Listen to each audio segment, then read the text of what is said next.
Saludos desde la librería Cómplices. Estamos en este San Jordi 2016 con Raúl Anzola, quien esta semana presenta 2 libros a falta de uno. ¿Qué tal, Raúl? ¿Cómo estás? Gracias por atendernos. Muy bien, muchas gracias a vosotros. Sí, ha coincidido en el tiempo que publique las 2 novelas porque son muy diferentes entre ellas, tanto de género como las editoriales, la manera, el proceso que tuvieron de redacción, son muy diferentes, pero han coincidido en el tiempo, así que bueno, estoy muy contento, claro. No creo que pueda volver a repetir esto de presentar 2 novelas de golpe.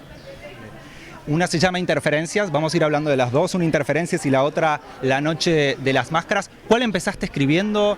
¿Cómo fue el proceso de escribir 2 novelas a la vez?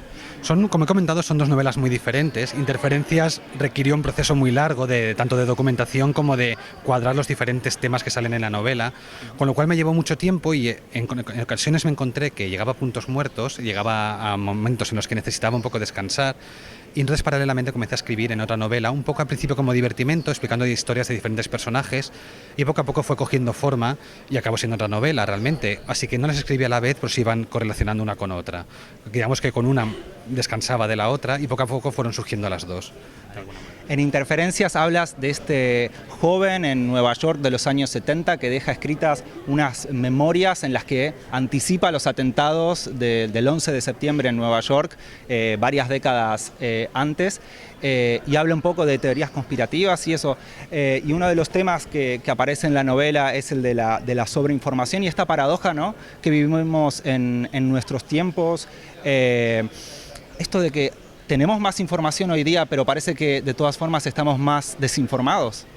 Es exactamente uno de los puntos claves que quería explicar con la novela. Aproveché una historia de entrada imposible, un anacronismo imposible, para introducir temas muy variados que siempre me han gustado mucho, me han interesado a nivel personal, como fue pues, el atentado de las Torres Gemelas o la historia de Nueva York de los 70. Quería unir de alguna manera historias imposibles de unir por sí mismas, con lo cual tuve que usar un punto de partida imposible de por sí, pero que podía dar mucho juego para explicar otras historias. Y una de ellas es la que comentas, de la sobreinformación. Es un tema que me encuentro partícipe de él, es decir, también soy víctima de él de alguna manera y cómplice de él, intercambiando información, compartiéndola, retuiteando, etcétera. ¿Tú usas redes sociales? ¿Cómo te manejas con eso? Las uso, no mucho tengo que decir, una época las usaba más, no mucho, pero sí que las uso como cualquiera y tengo un punto había un síndrome, el síndrome MoFo, que es por el miedo a perderse algo, y a veces me he encontrado víctima de este síndrome de estar pendiente de ver qué está pasando en el mundo, y realmente esto acaba creándote una inquietud y a veces una insatisfacción que yo creo que nos acaba afectando a todos. Y un poco quería hablar de eso en el libro, a través de una trama, como excusa para hablar de temas que realmente me preocupan a nivel personal. Uno de los personajes habla de que ante tanta información que está dando vueltas en la red e información falsa, muchas veces aparece la duda, ¿no? Y una veces teniendo la verdad enfrente puede hasta dudar de ello, ¿no? Exacto. Era uno de los puntos que a mí me sucede y que quería que un personaje lo transmitiera también. La sensación que pasan tantas cosas, tienes tanta información, tanta que ya acabas desconfiando de toda, incluso de la que es cierta, y con lo cual la realidad, o sea, la verdad está camuflada en el exceso de información que hay en la mentira, y no acabas sabiendo ya que es verdad y que no, y acabas por no creer en algo, no creyendo en nada acabas, y es uno de los problemas que tenemos. Un poco nos lleva a un escepticismo vital que yo creo que es un poco constante ahora, un poco general en la sociedad actual, y un poco que ya lo echaría a las nuevas tecnologías, al exceso de información derivada de el poder acceder, tener en el bolsillo el mundo. Realmente yo creo que eso nos da un poder increíble, pero también nos da una inseguridad increíble de que no sabemos qué creer y qué no. Una de las cosas que aparece en Interferencias es que quienes moldean la historia, quienes definen el curso de la historia, finalmente terminan siendo un pequeño puñado de personas, ¿no? En lugar de ser la sociedad civil en su conjunto a través de la participación electoral o asociativa o sindical. ¿Es así como ves el mundo? Vamos a ver, yo creo que históricamente eso es inherente al ser humano, es decir, antes el ser humano creía en los dioses, el dios del trueno, el dios de la lluvia, pasó a creer en un solo dios que aglobara todas las funciones, pero yo creo que esa necesidad de creer que hay una entidad superior que domina tus destinos para poder de alguna manera quitarte la presión de ser tú tu propio dueño, yo creo que eso es algo un poco general e histórico de la humanidad, no solo de ahora. Y yo creo que hay mucha teoría conspirativa en esto de que hay unos pocos que dominen el poder.